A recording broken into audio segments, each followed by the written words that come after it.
کتابی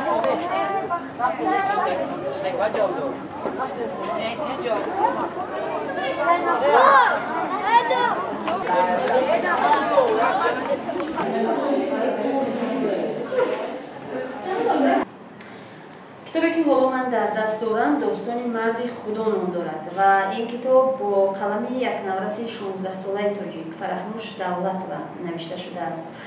فرهنوش این کتاب را در طول یک سال اخیر به پاس خاطری بابایش نشر کرده است و حالا صحبت داریم در رابطه به همین کتابی تازه نشر فرهنوش با خود او. در دل من بسد کتاب جان نشود، به درد ولی کلمه انشان نشود. من ناله کنم که رفتم باز آید، دانم که عزیزی رفته پیدا نشود. مبارک باشد فرهنوش نشری اولین کتابتان فکر میکنم بله؟ بله نخست کلام.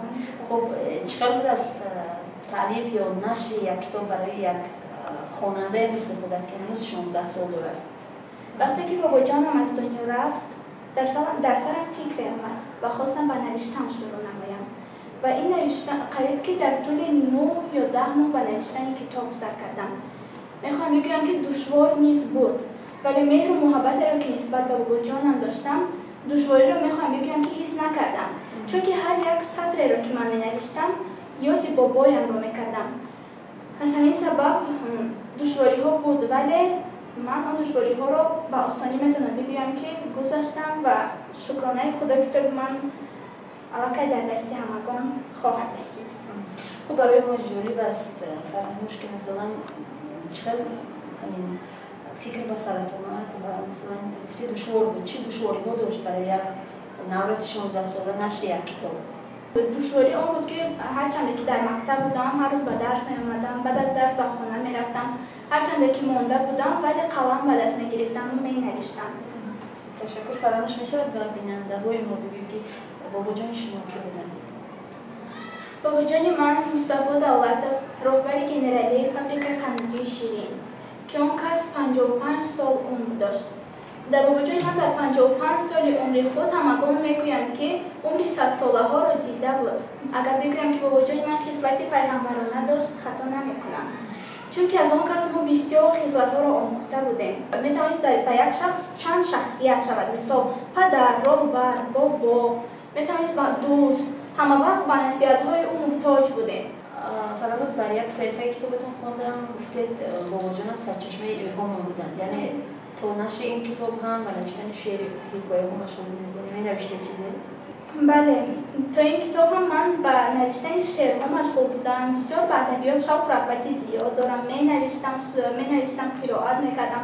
بابا جانم مثل در اینجا هست سرچشمه الهامم بودند. هر وقتی که من به قرائت شعر شروع می‌کردم بابا جانم من رو نگاه می‌کرد. دو وقتی که شعرم رو به انجام می‌رساندم کودک‌ها کف می‌کوبید و می‌خندید و همینطور من بابا جانم رو در زندگی خود ایدئال زندگی حساب می‌کردم. وقتی که خواننده این کتاب رو مطالعه می‌کند می‌تواند که با آن شعرها روبرو شود. در اینجا شعرهای نوشته من زیاد است.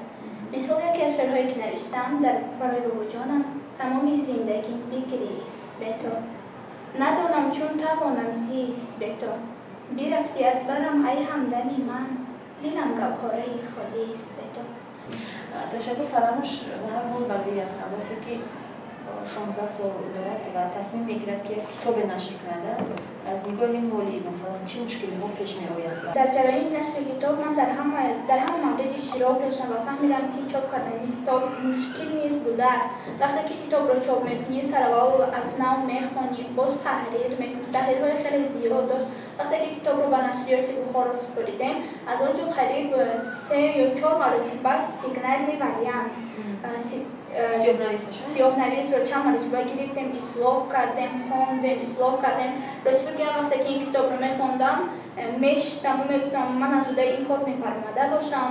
به خود حیران میشدم که شاید که نبرایم خیلی دشوار است، ولی به خود یک شرط داشته بودم که باید که من به خوبی این کتاب رو به انجام برسونم و همینطور وقتی که کتاب رو چاپ کردیم قریب که 3 یا 4 مرتبه سیاه نویس رو گرفتیم.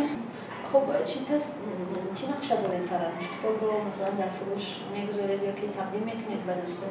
نه خیر، نشریات این 500 عدد کتاب رو نشر نمودیم و این کتاب رو در مراسم سال بابا جان میخواهیم به همه یار و دوستان تقدیم نماییم تا اینکه آنها نیز از نزدیک با شخصیت بابا جانم شناس شوند و یاد بابا جانم رو زنده دارند. از این سبب به همگان تقدیم خواهیم کرد این کتاب رو.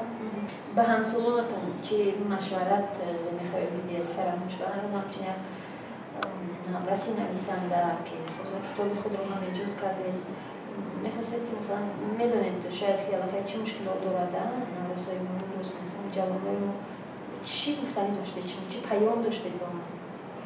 میخوام با نورسانی که همسالی من هستند بگویم که اگر آنها میخوام با ایجاد شروع کنم پس با شما مشوره میدهم که ایجاد کنید، بنویسید، چون که وقتی که قلم رو به دست میگیری میتوانید درد دل خود رو در همون قلم بنویسی و میتوانید که همون مشکلی ها رو هرچند که وقتی که همین کتاب رو ایجاد کردم بله در هر یک سطرش گریه کردم، عشق ریزاندم، وقتی که یاد بابا جانم رو میکردم عشق میریزاندم و مینوشتم و دیدم رو و وقتی که این کتاب رو مطالعه میکنم میگویم که بله کاری درست کردم که این کتاب رو نوشتم، چون که همگان وقتی که این کتاب رو میخونن میتوانند که یاد بابا جانم رو بکنن و با نورسانی که همسالی من هستن مشوره میدهم که بنویسید، ایجاد کنید. بسیاری با نورسا و جوانای ما رو به این تنقید میکنند که ما از ادبیات دور شدند، کم توجه دارند، بیشتر وقتی خود را در کامپیوتر اینترنت میگذرونند و کتاب را دوست نمیدارند. شما در این مورد چی نظر دارید؟ وقتی که کتاب را مطالعه میکنیم میتوانیم با بسیار چیزها از نزدیک شناس شویم، میتوانیم در بسیار موردها میتوانی از کتاب یگان پند رو به خود بگیری که کتاب دوستی بهترین در حیات هر یک نفر است و به همگان مشوره میدهم به نورسان که بسیار وقت خود را به بازی نگذرانید، به بازی‌های کامپیوتری و کتاب مطالعه نمایید. وقتی کتاب رو مطالعه می‌نمایید بسیار چیزهای خوب رو معرفی‌ناک رو به خود میگیرید. وقتی که یک خواننده کتاب رو میخواند و او پسند میآید و میآید با یک دوست خود میگوید که این کتاب به من خیلی پسند آمد، تو نیز مطالعه کن، از این لذت خواهی برد. در همین اگر کتاب جالب باشد به همگان این پسند میآید و آنها از پی مطالعه کتاب میشوند. شما فراموش اکنون تجربه اولین تون گذشت، مشکلات پشت سر شده، که تجربه دارید، نمیخواهید که اکنون از این به بعد هم کتاب نشر کنید برای همسالتون شاید یا در موضوع دیگر؟ در نقشه هایم هست، کوشش میکنم که در آینده کتاب نشر نمایم، کتاب های جالب تا اینکه خوانندگان بخوانند و از آن یگان چیزی را به خود بگیرند. تشکر زیاد. صحبت ما بودند فراموش دولت و خواننده صنفی دهی لیسه اینواسیونی دوشنبه که اولین کتاب خود را با نام داستان مرد خود درباره بابایشان نشر کردند.